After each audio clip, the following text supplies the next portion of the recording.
Saludos y bendiciones una vez más por acá a los que están a través de las redes sociales, los que están viendo el video que estamos grabando.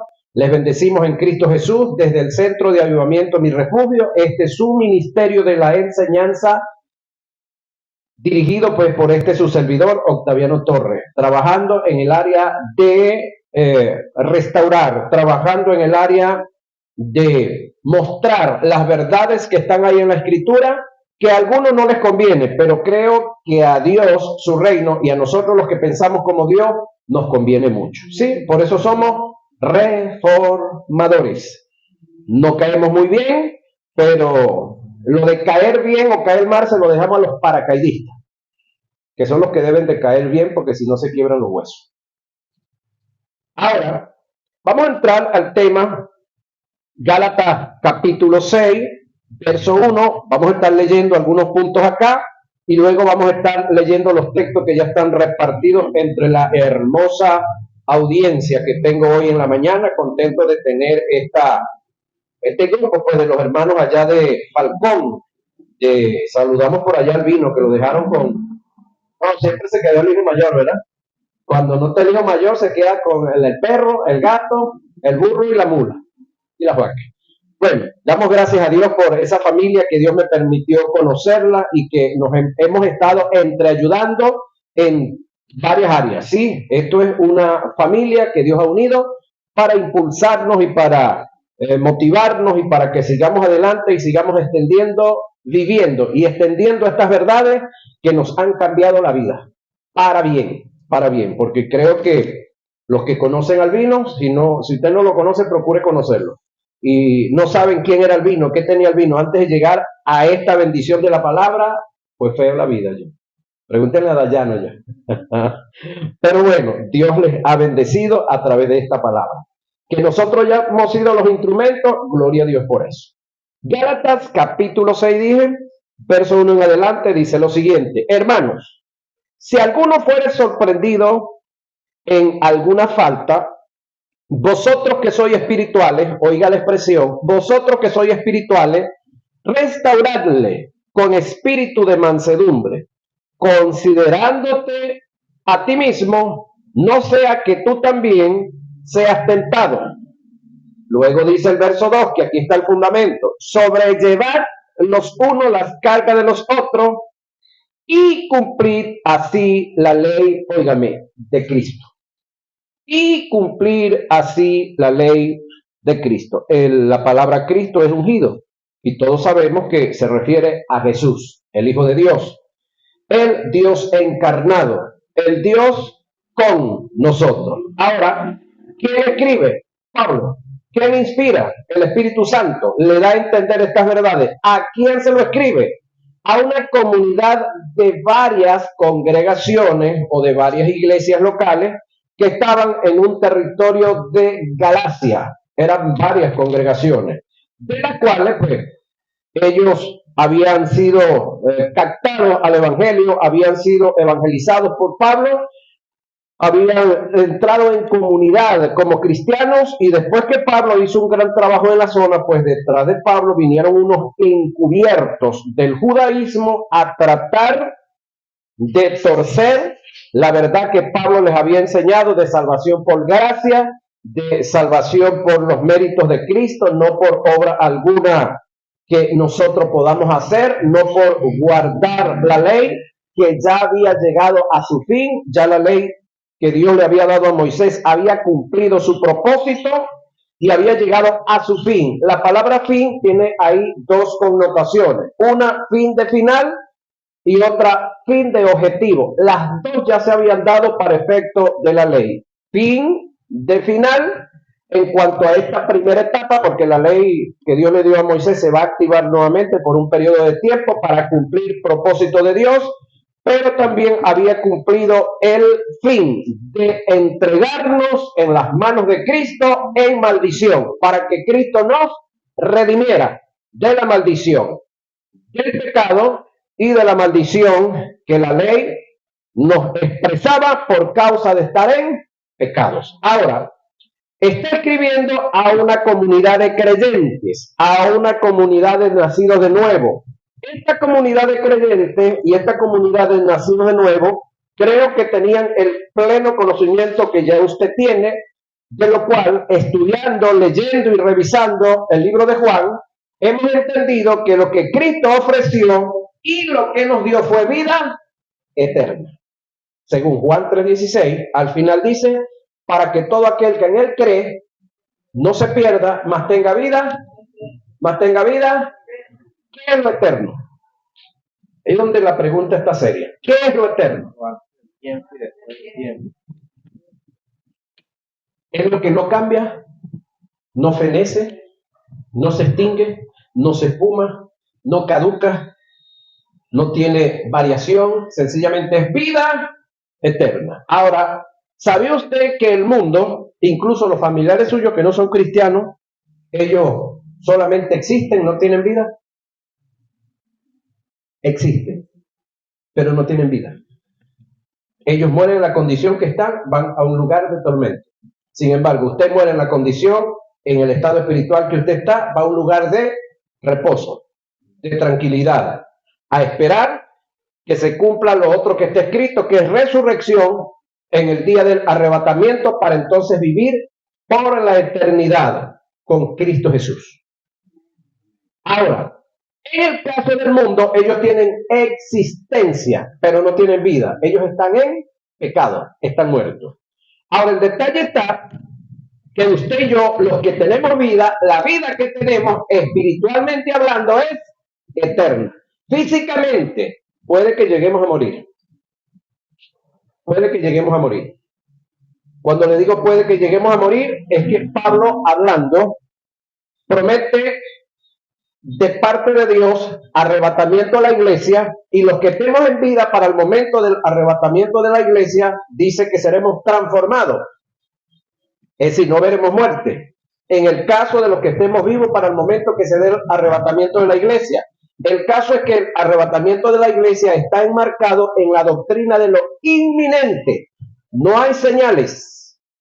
Es en cualquier momento. Es tanto así que Pablo se contó entre los que iban a ser arrebatados. Y Pablo vivió hace unos 1900 años atrás. Pero lo que tiene señales es la segunda venida de Jesús, que es otro evento que se va a dar después del arrebatamiento. Entonces, para los que tenemos vida eterna, si por alguna circunstancia, por algún descuido, por algún desliz, alguno de nosotros cae en algún tipo de pecado social o moral, aquí tenemos un consejo para esto. Y tenemos la posición y la aptitud ejemplar de Jesús. Ejemplo modelo. Verso 6. Hermanos, si alguno fuere sorprendido en alguna falta, es decir, algún tipo de pecado, social o moral, dice, vosotros que sois espirituales, ya va. ¿Qué es un individuo espiritual? ¿No se ha preguntado usted alguna vez qué es o qué se necesita para ser espiritual? ¿O qué es o quién es un individuo espiritual? ¿Sí? Un individuo espiritual, considero yo, no soy el autor de las grandes verdades, es aquel individuo que entiende y acepta lo que dijo Jesús en cuanto a la vida que él prometió. Vuelvo a recordarles la vida que prometió Jesús.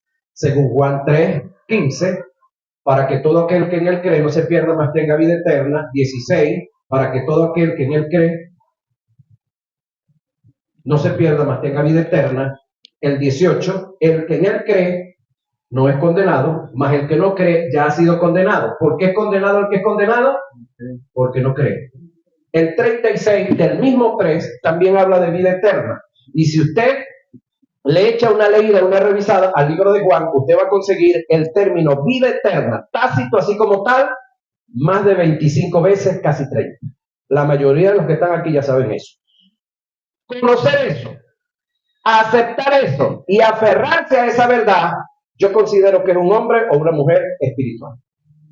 Pero los que no son espirituales, leen eso y va a decir, ya va, pero es que a mí me enseñó mi recontra super tatarabuelo.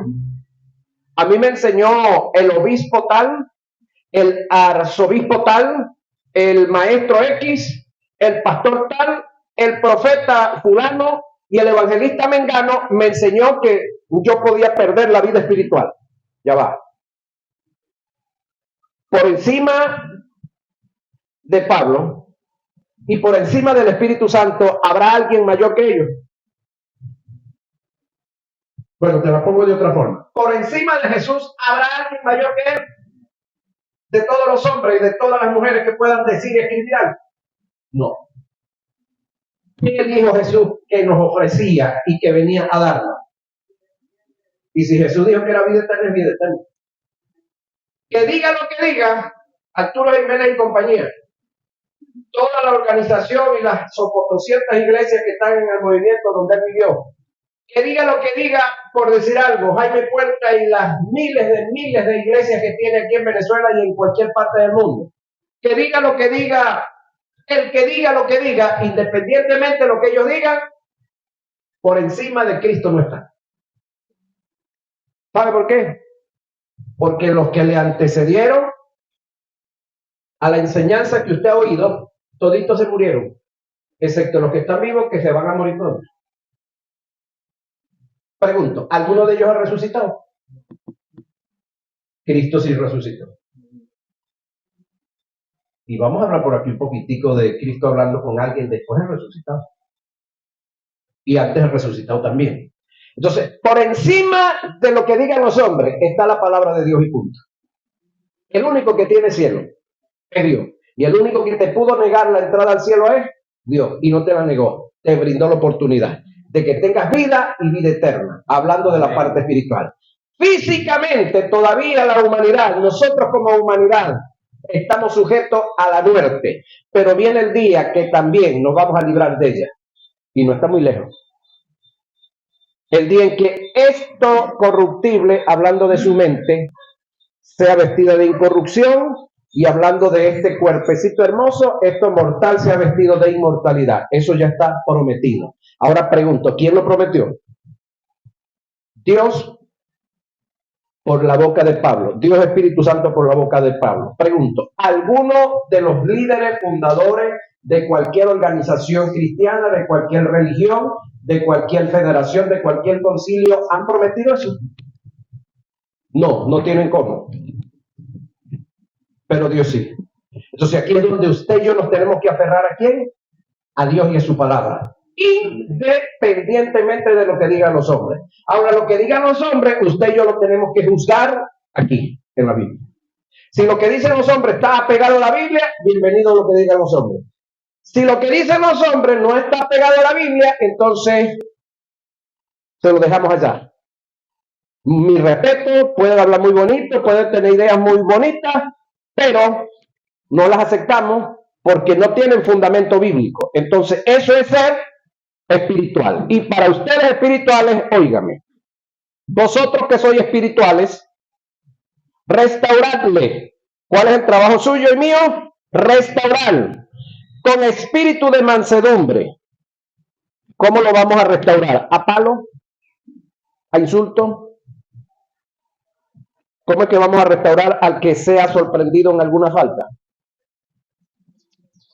Con mansedumbre, con el amor de Dios. Porque recuérdese que estamos hablando de uno que fue sorprendido en una falta, en una falla social o moral, que son las únicas fallas que nosotros podemos cometer como personas, como cristianos, como hombres ya salvados y ya con vida eterna. Porque el error que teníamos, el de base, el fundamental, Cristo lo acabó, que era el pecado, la incredulidad. Juan, hablando de Jesús, dijo: he ahí el Cordero de Dios que quita el pecado del mundo.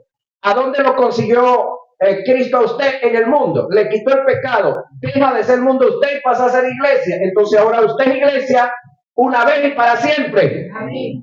Por lo tanto, lo que podemos cometer es faltas sociales y faltas morales, pero el hecho de que usted cometa una falta moral y una falta social no le excluye, no le saca de la iglesia. Pregunta: si un hijo suyo, vamos a ver aquí con las abuelas, las mujeres que tienen canas bastante por ahí, y los que no les queda pelo, algunos todavía tienen canas por ahí. Si un hijo suyo comete el delito que sea, deja de ser hijo suyo. Deja de ser hija suya si una hija suya comete el delito que sea. La pregunta es, entonces, ¿por qué amamos tanto a nuestros hijos y por qué de la misma manera no amamos a los hijos de Dios que cometen delitos y errores o faltas similares? Un ser humano no deja de ser ser humano porque se desequilibró y violentó y mató a otro. No deja de ser ser humano. Lo único que cometió un delito. Hay leyes que van a decir a dónde lo van a llevar, pero pregunto, ¿usted es juez? Entonces, ¿por qué usted sentencia? Deje que los jueces sentencien. Cumpla usted el rol de lo que usted es, un ciudadano más, un ser humano más. Entonces, en el caso de nuestros hermanos que por alguna circunstancia cometen alguna falta o algún tipo de pecado, ¿qué dice? Que los espirituales van a ¿qué? A restaurar. Los espirituales van a restaurar con espíritu de mansedumbre. Pero luego dice, considerándote tú mismo. ¿Cómo así? Bueno, sencillo. La iglesia, ¿cuántas iglesias tiene Jesucristo? ¿Cuántas tiene? Una sola. Esta iglesia que tiene Jesucristo está conformada por muchos miembros. ¿Quién tú eres dentro del cuerpo de Cristo? No sé. Puede que sea oreja, rodilla, dedo gordo del pie, espalda, barriga, pecho, no sé, pero tú eres parte de. El que cometió la falta dejó de ser miembro del cuerpo. Pregunto, ¿dejó de ser miembro del cuerpo el que cometió la falta? ¿Qué hay que hacer? Considerándote a ti mismo, es que el que cometió la falta es parte de tú ser. Es parte de donde tú dependes, de donde tú estás. Ahora, el hecho que él cometió la falta no le execra, no lo saca del cuerpo. Sencillamente es alguien que tiene que ser orientado, procesado, corregido, disciplinado. ¿Qué otra palabra hay por ahí? ¿Cómo lo vamos a hacer? Con espíritu de mansedumbre. Ahora, ¿con qué posición psíquica? Considerándote tú, ¿sí? Considerándote a ti mismo. No sea que tú también pegues un resbalón y seas tentado y también te dé un suelazo, ¿ves? Entonces, si tú caes y te das un suelazo tú, ¿qué tú vas a querer? ¿Que te caigan a palo? ¿Qué tú vas a querer? ¿Que te difamen? Bueno, en este caso no sería que te difamen, porque difamar es inventar. Es que publiquen la poca vergüenza, dijo un viejo predicador amigo, que prediquen y que difundan la poca vergüenza que tú cometiste o que yo cometí. ¿Verdad que no? Entonces, lo que quieran que hagan contigo, haga usted con los demás también. Eso lo dijo Jesús. Entonces, si usted descubre a alguien en alguna poca vergüenza, en alguna falta, ¿cuál es el objetivo? Ahí usted va a demostrar quién es usted. Si usted comienza a publicarlo, a difundirlo y a decírselo a todo el mundo, usted está demostrando lo carnal que usted es. Usted está demostrando lo no familiarizado con el cuerpo que usted es, porque ese individuo que cayó es su hermano. Ese es parte de usted. Pero no es hijo mío, de mi mamá, no es hijo de mi papá. Biológicamente sí, pero espiritualmente es hijo de su papá y es hermano de su hermano mayor Jesucristo. Y en él, así como en usted mora el Espíritu Santo, en ese bandido que usted lo ve como el bandido que hizo una bandidez, una poca vergüenza, ese es hermano suyo. Y en él mora el Espíritu Santo también. ¿Qué es lo que tenemos que hacer? Restaurarle con espíritu de mansedumbre, considerándonos a nosotros mismos. No vaya a ser que después, en una tentación, nosotros también nos peguemos un resbalón, nos demos un suelazo, ¿y qué vamos a querer que hagan con nosotros? Hay un ejemplo bíblico que yo admiro, en este caso, de David. David sabía y estaba claro que su rey, Saúl, estaba mal. Y en 2 o 3 ocasiones lo tuvo en las manos para matarlo. Y no lo hizo. uno de los generales en varias ocasiones le dijeron que está bien, que él no lo hiciera, pero que le diera el permiso, que le diera la autoridad a ellos, que ellos le hacían el favor. ¿Y qué le dijo David? No. Es más, cuando este individuo se mata él mismo, viene un atrevido y le dice, y llega a darle la información a David de que había muerto Saúl y que él era el que lo había matado. Mintiendo. Creo que usted ha leído eso, ¿verdad? ¿Qué hizo David? Llamó a uno de sus generales y le dijo, bueno, este trae la información de que Saúl ha muerto, él mismo lo mató, mátelo a él. Esa fue la acción de David. Conté que no había nacido de nuevo y conté que el Espíritu Santo no moraba en él. Ahora la pregunta es, cuando David se pegó el resbalón con Betsabé, ¿le tocaba morir a piedra a David? Sí. ¿Por qué David no muere a piedra? ¿Por qué no pierde el reino? Porque cuando su rey andaba mal, él trabajó en pro de él le perdonó la vida varias veces. Y entonces lo que uno siembra, ¿por qué creen que yo estoy chupando limones por ahí ahorita? Ahí tiene al gato confirmándoselo. ¿Por qué creen ustedes que yo ahora estoy comiendo limón tranquilamente? Porque sembré hace tiempo.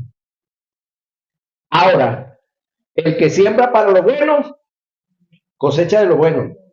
Pero el que siembra para lo malo, por ahí dicen que el que siembra ventarrones cosecha tempestades. Creo que por ahí, ¿no? Eso no lo dicen allá en Chabacán, Arturo. O para allá para Falcón. Entonces, oiga bien lo que dice Pedro acerca de esto.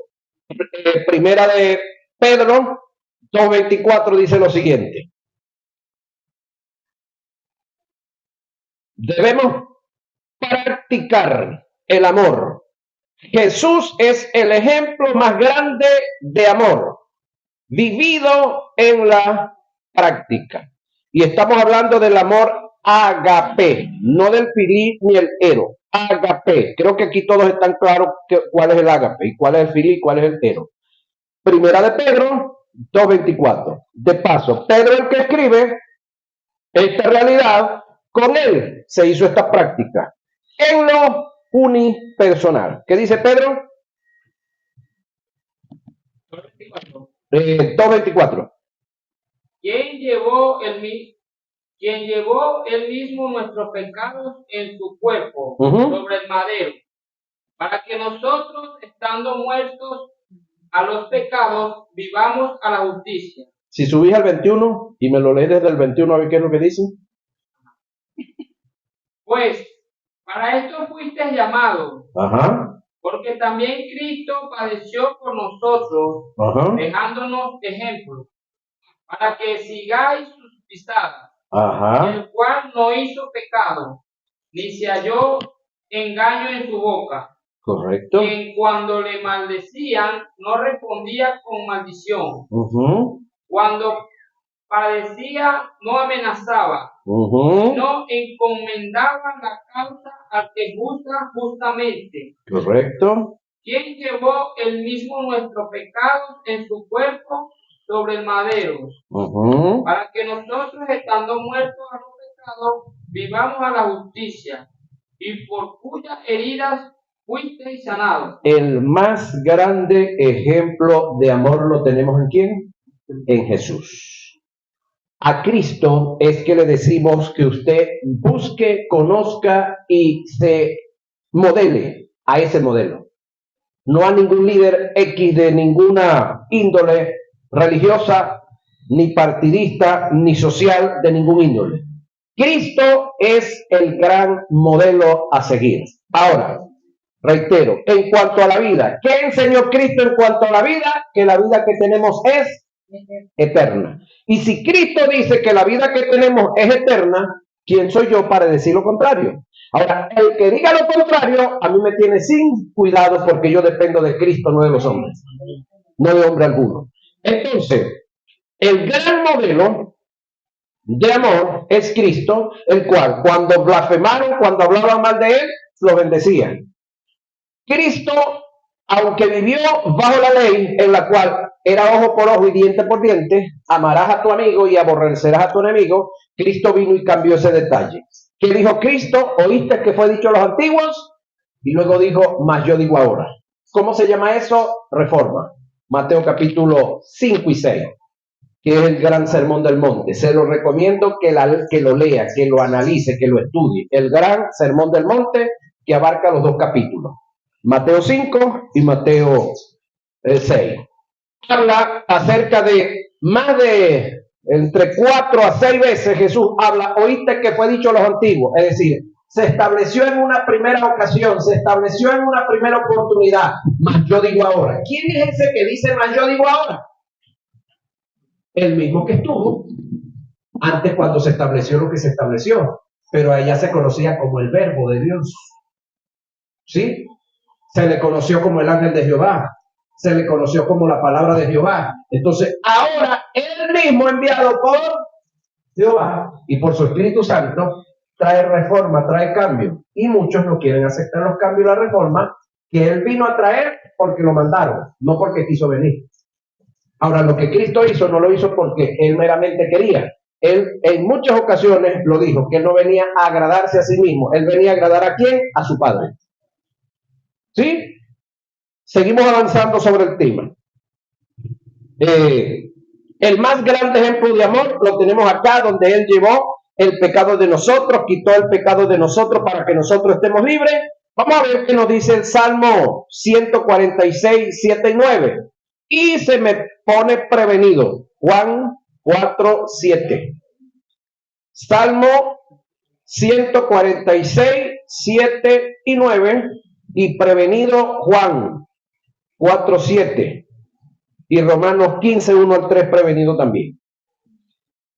Levantó a los abatidos. Es decir, en el Salmo 146, 7 al 9, hay una promesa en cuanto a levantar a los abatidos. ¿Qué nos dice la Escritura? Que hace justicia a los agraviados. Ajá. Que dan pan a los hambrientos. Jehová liberta a los cautivos. Ajá. Jehová abre los ojos de los ciegos. Jehová levanta a los caídos. Jehová ama a los justos. Jehová guarda a los extranjeros, al huérfano y a la vida. Que ayuda a sus hijos. Y el camino de los impíos pasó. Ahora, mira estas acciones, en este caso del padre. Es decir, pendiente de la viuda, pendiente del huérfano, pendiente del extranjero que está desestabilizado, pendiente de restaurar a los que tienen cualquier dificultad. Esta es una acción que si usted la cumple, usted estaría mostrando que usted es un hombre y una mujer espiritual. Si usted no lo hace, si usted hace todo lo contrario, usted estaría demostrando que usted no es espiritual. No deja de ser hijo de Dios, no deja de ser cristiano, pero no está actuando con el carácter de Dios. Es decir, el carácter del Espíritu en un individuo que no actúe de esa forma no está mostrándose, porque el carácter o el fruto del Espíritu es amor, gozo, paz, paciencia, benignidad, bondad, fe, mansedumbre y templanza. Entonces, en la primera manifestación del fruto, que es el amor, ahí no está caminando el que no está pendiente de la viuda, del huérfano, el que no considera al extranjero, y así sucesivamente como tal, como lo dice el Salmo. No busca restaurar. Ahora, vamos a ver la actitud de Jesús frente a una persona que estaba abrazada al pecado. Juan 4, 7, le digo hasta dónde va a leer. Juan 4, 7. Y se me previene Romanos 15, 1 y 3. Ajá. Vaya leyendo. Romanos 15, prevenido. Y Juan 21, 16, prevenido. Ajá. Ajá. Los discípulos habían ido a la ciudad a comprar de comer. Ajá. La mujer samaritana le dijo, ¿cómo tú tienes tu hijo? ¿Me pides a mí? De ver que soy buen samaritano. Ajá. Judíos y samaritanos No se trataban, no hablaban. Ajá. Porque los judíos se creían superiores. Si conocieras el don de Dios y quién es el que te cumple, Ajá. tú le pedirás y él te daría agua viva. ¿Agua qué? Viva. Nótese. Un judío llamado Jesús con una mujer samaritana que era la mestiza de Israel. Es decir, los samaritanos son los vecinos, actualmente los asirios, o parte de Siria y los asirios de la antigüedad. Parte de ellos eran mestizos, es decir, judíos, hijos de judíos varones con extranjeras que los mandaban para allá a vivir, porque no podían vivir aquí, eso eran chusmas. Y también judíos, judíos, hijos de mujeres con extranjeros, eso los mandaban para allá. Eso eran los samaritanos. Entonces tenemos a Jesús en la orilla del pozo de agua profunda, en el cual, a propósito, se quedó ahí a esperar, porque sabía que a esa hora llegaban, ¿quiénes? Las mujeres que no querían que nadie las viera, hora del mediodía, hora en el que el sol estaba así como medio recio, en la cual no todo el mundo venía, la gente venía en la mañana o en la tarde, pero a hora del mediodía venían los que no querían ser vistos, los mal mirados. Esta mujer, como usted conoce la historia, había tenido 5 maridos y el que tenía para el momento no era de ella. ¿Qué hace Jesús con ella? ¿La recrimina? Como judío que era, se impuso sobre ella? No. Le dijo que si ella supiera el don de quién era el que hablaba con ella le pediría a él agua viva. Él no le estaba hablando del agua del pozo, de agua natural. Le estaba hablando de la fuente de la vida eterna. ¿Qué hace Jesús? Si usted sigue leyendo la historia, que la van a leer en su casa, usted se va a dar cuenta que esta mujer, una vez que reconoce a Jesús, salió corriendo a Samaria y evangelizó, es decir, expresó con todo lo que estaba pasando y vino un poco de gente y se vinieron a escuchar a Jesús. Y no solamente eso, se lo llevaron por 2 días y estuvo 2 días allá. Y ya luego la gente decía, no solamente creemos por lo que tú nos dijiste, sino porque lo oímos y lo vemos hablar. Entonces, ¿qué hizo Jesús aquí? Aprovechó la ocasión y la oportunidad para meter la palabra. Es decir, manifestó ¿qué? El amor. Ahora, ese trabajo lo tenemos que seguir haciendo ¿quiénes? Nosotros, con todo tipo de individuos, no importa el estado, la condición social o moral que tengan. Ahora, si lo hacemos con el inconverso, con el que está perdido, ¿cuánto más con el creyente que por alguna circunstancia falla, fracasa, comete un error?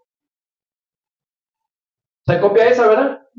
Porque le digo, el creyente jamás, nunca dejará de ser creyente. Ahora, hay gente que ha estado entre nosotros, que se arrimó y que vivió, cantó entre nosotros, ofrendó, diezmó, cantó, pero nunca creyó. Ese sí, nunca ha creído. Él se va. ¿Perdió la salvación? No, nunca puede perder nada el que no tiene nada. Nunca la tuvo. Ahora, el creyente genuino, así se caiga. ¿Qué dice el Salmo? Si 7 veces cayera el justo, se levantará. No dice que Dios lo levantará. El justo se levantará. Eso es correctísimo. Ahora, si el justo cae y usted lo ve, ¿qué tiene que hacer? Restáurelo. Seguimos avanzando acá. Romanos 15, 1, 2 y 3.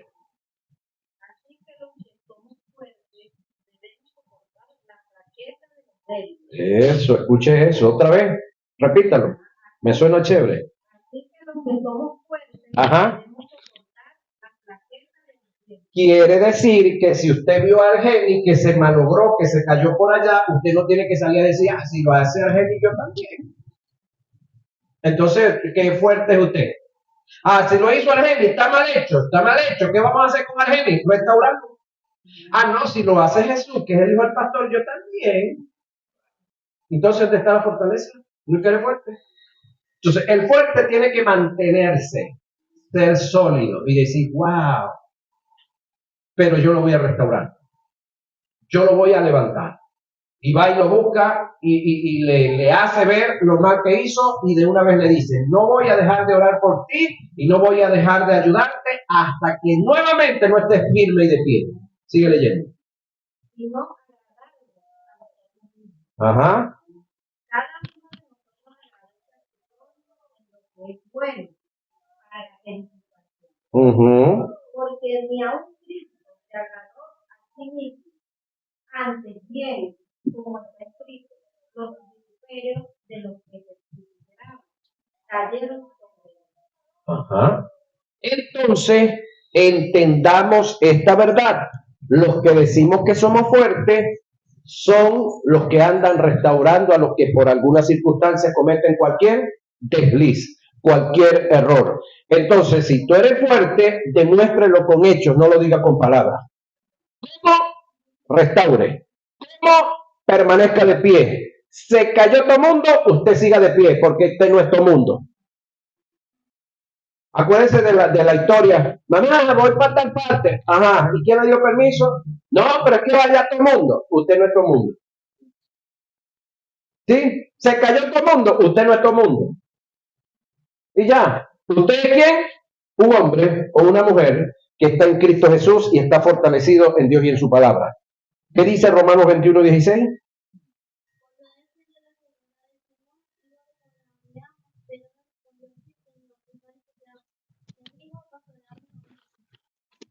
Eso se repite 3 veces, ese detallito allí. Jesús acaba de resucitar, aquí Jesús está con los discípulos, los consigue pescando y comienza una conversación muy especialmente con Pedro. Aquí hay gente que ha dicho que como Jesús expresa 3 veces el término amor, la gente cree que es que como Pedro lo negó 3 veces, entonces que 3 veces Jesús lo confronta. No, no tiene nada que ver con eso. Acá el detalle es que cuando Jesús le dice a Pedro, Pedro, tú me hagas pan. Pedro le dice, sí, Señor, yo te filí. Ya va. Yo te estoy preguntando, Pedro, que si tú me hagas pan. No, no exactamente. Él le responde, yo te filí. Ya va. El filí no basta para llevar a cabo el trabajo que se le estaba encomendando a Pedro. El filí tiene que ver con las relaciones interpersonales. No tiene que ver con responsabilidad de padre a hijo o de hermano mayor a hijo o de abuelo a nieto. A Pedro se le estaba demandando otro nivel. ¿Cuál era? El ágape, el incondicional. ¿Cuál? El que Jesús estaba demostrando.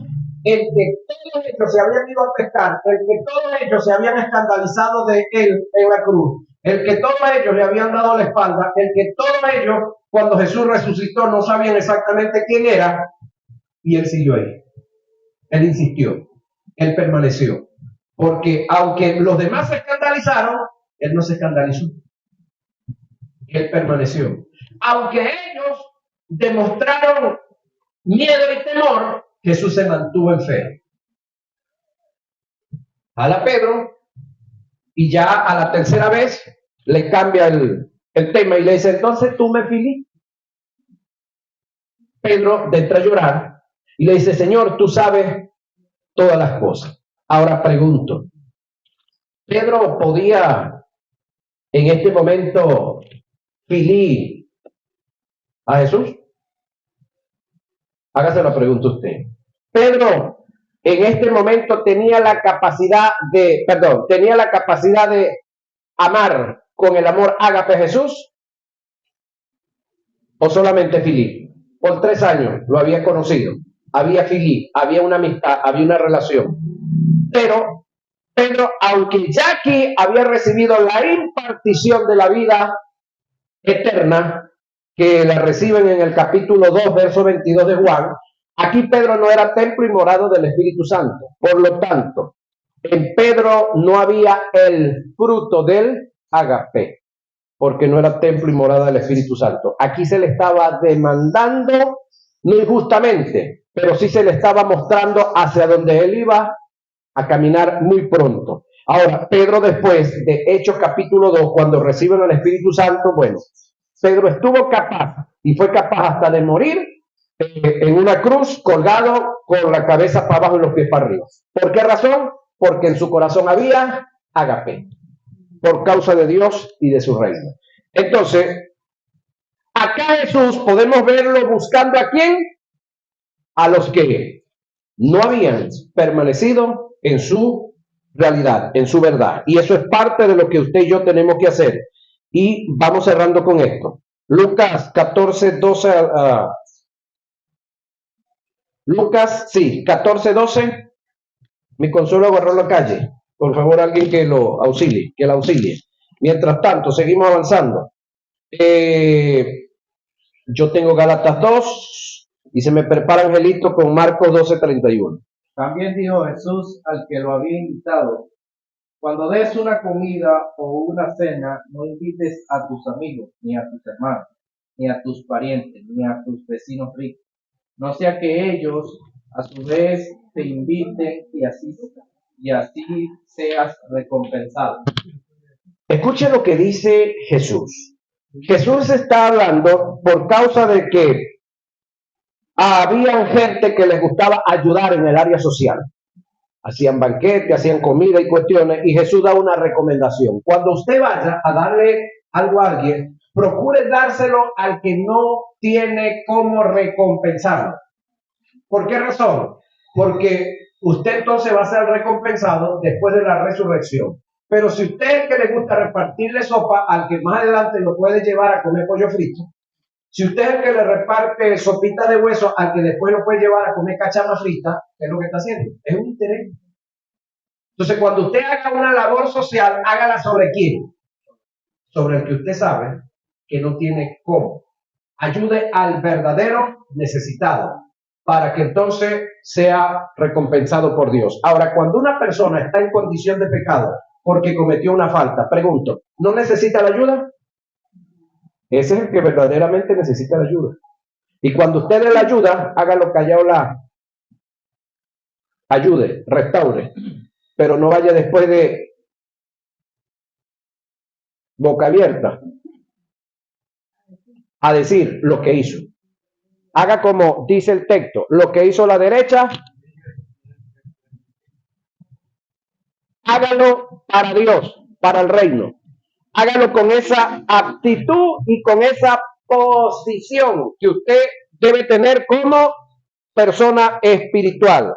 Entonces, luego de hacerlo de esa manera, vamos cerrando con esto, dice el verso 2 de Gálatas, para los que están anotando, sobrellevad los unos las cargas de los otros y cumplid así la ley de Cristo. Oiga esto, sobrellevar no es llevar totalmente. Sobrellevar es apoyar al que está pasando la dificultad que está pasando, que usted le ponga el hombro, pero ya va, él lleve la suya también.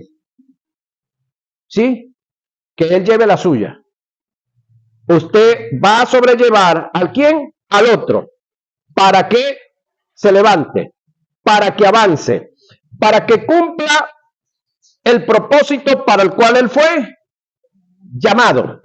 Para el cual él fue traído a Cristo Jesús. Entendiendo que ese individuo o esa individuo tiene vida espiritual eterna. Entonces tenemos que sobrellevarlo en medio de sus errores, en medio de sus desaciertos, en medio de su falta de madurez. ¿Quiénes lo van a ayudar en medio de su falta de madurez? Usted y yo, que nos creemos maduros. Aunque hay una amiguita por ahí que dice que ella no es madura, porque ella dice que de maduro a podrido está muy cerca, entonces ella no quiere madurar. Entonces cuando uno le dice, chica, ¿cuándo tú vas a madurar? No, que si yo maduro, entonces estoy más cerca de podrirme, verde estoy más lejos de podrirme. Pero ya esa es la condición humana de una persona. Eso es alegar, eso es retórica. Pero la realidad es que los que estamos maduros en Cristo Jesús, estamos preservados por Él. Amén. Y los que estamos preservados por Él no nos podrimos. Eso pasa con la fruta y con otras cosas, pero con nosotros los que estamos en Cristo Jesús, no. Los que estamos en Cristo Jesús y estamos aferrados al modelo que es Él, y dejamos que el Espíritu Santo, que es el que está en nosotros, sea el que fluya, pues fluyan las cosas. Amén. Amén. Bueno, hermanos, eso es lo que había para hoy. Póngase de pie, vamos a darle gracias a Dios por su palabra. Padre bueno, gracias te damos en esta hermosa hora por esta palabra que me has dado para